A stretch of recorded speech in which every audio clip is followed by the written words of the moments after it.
a freezer not freezing. Look at this. All right.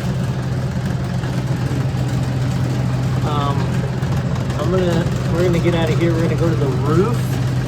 We're gonna talk about the situation.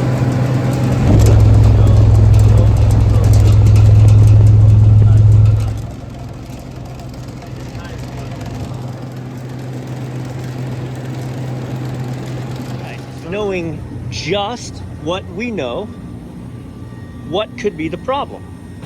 Okay, this is our freezer. Here's why this is important. It's Saturday. I'm kind of on call. It's a unique company that I operate, so I'm the one responding today if there's a problem. I was out installing AC units this morning with my work partner. Doesn't work for me, runs his own business.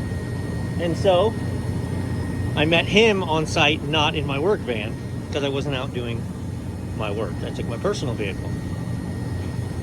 So here we are now. Hey, I've got an emergency work situation. I'm closer now in my personal vehicle than I would have been in my van. I don't leave in my personal vehicle without my bag, but I don't have gauges. I don't have defrost terminations. I don't have defrost clocks. I don't have any of my parts. So I had to ask him some questions because I was with my mentor who would absolutely have given me anything I needed. But what did I want to take?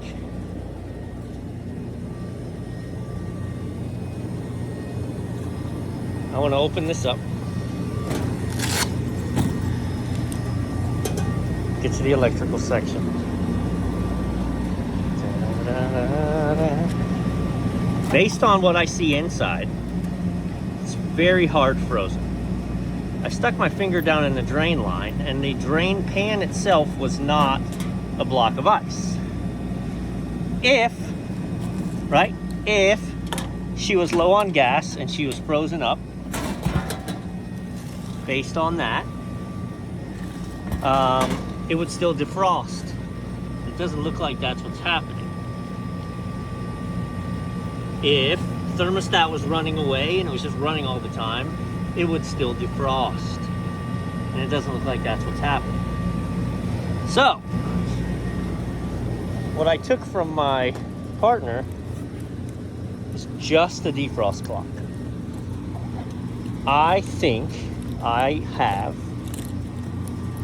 either a bad defrost termination or a bad clock, because she shouldn't be so hard frozen, because every 6 hours it should be defrosting at least something. So let us do this. I want to put it into a defrost. Okay.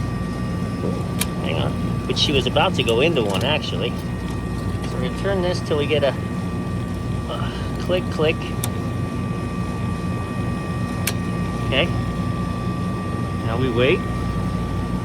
We should hear it pump down. Let's see what we've got.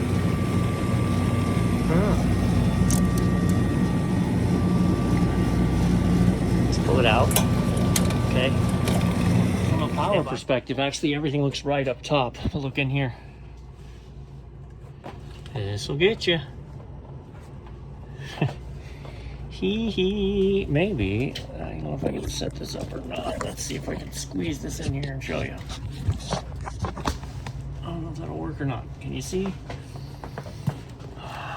Long story short, let's go to ground, right? H1, I have 120 volts. H2, I have 120 volts. When I measure across, I have 0, which means I'm using the same leg of power. Look here. This wire's bringing, so let's go H2 to that wire. Hey, 212. This that terminal end broke, and it is no longer providing the inbound power to H1. Therefore, we got no heaters. Let's kill the breaker. Let's put a new terminal end on. Some of you may be yelling it, and you may be right. I don't have a terminal end. Not in my van. Junk drawer for the win. Come on. Guarantee you I have a terminal end in here. But even if I don't, I'm going to show you plan B is there's lugs. There you go, baby. Well, no, that's a fork end. Let's just get the wire. My phone keeps shutting down on high heat.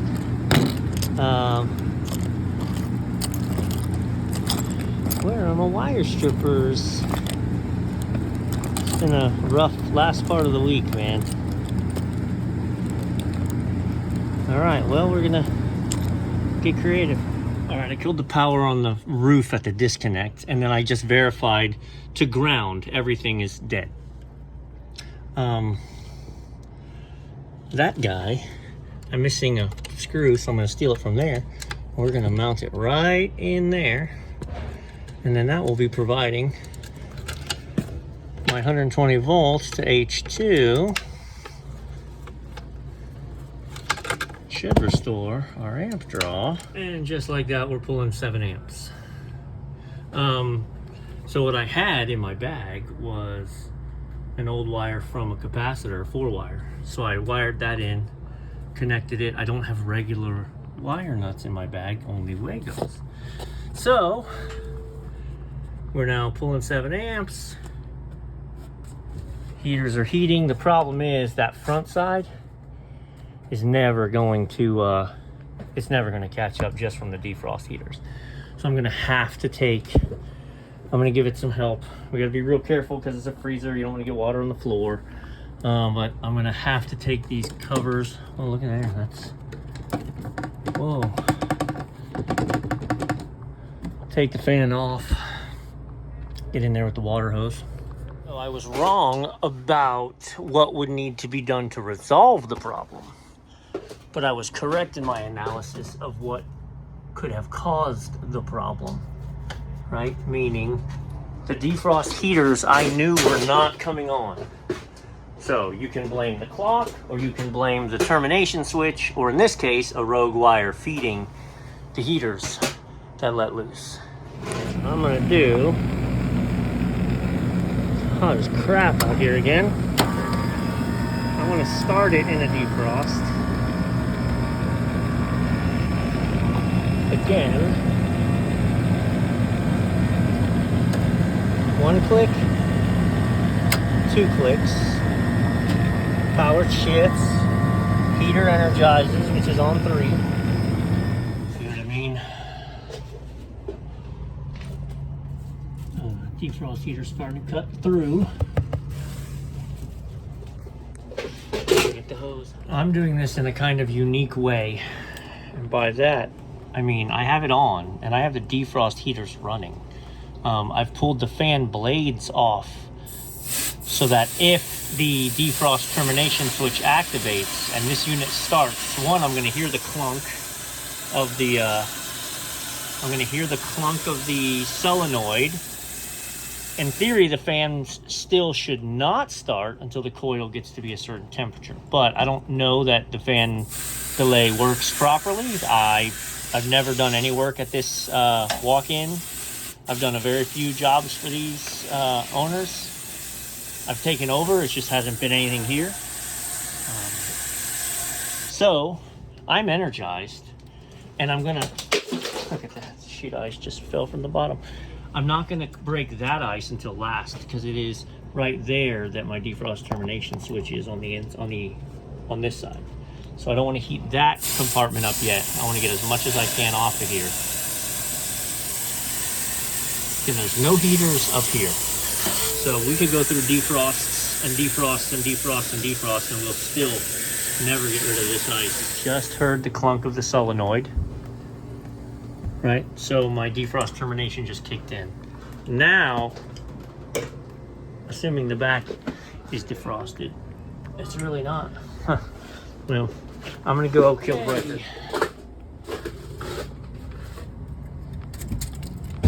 We're through and through clear. We're on at the breaker.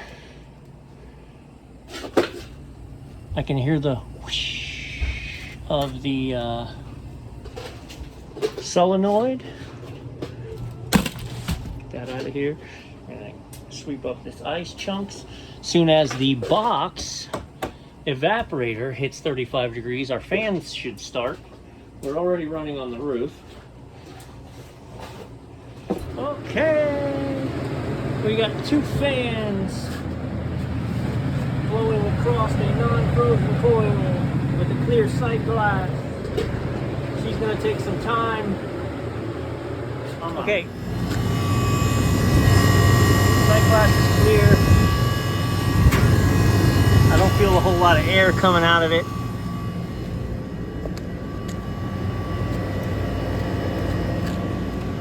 It's Saturday, this is an emergency response. I'm not equipped. They're up and running. I give it a few minutes, watch the temps pull down. I'm not gonna gauge up or anything. I do have my testos, right? So I can gauge up, but I'm not gonna. Yeah, so we'll come back next week, follow up. There's definitely some stuff I'd like to do to clean this up since it's got my name on it now. So we'll swing through again. Hopefully you can have a good rest of the weekend.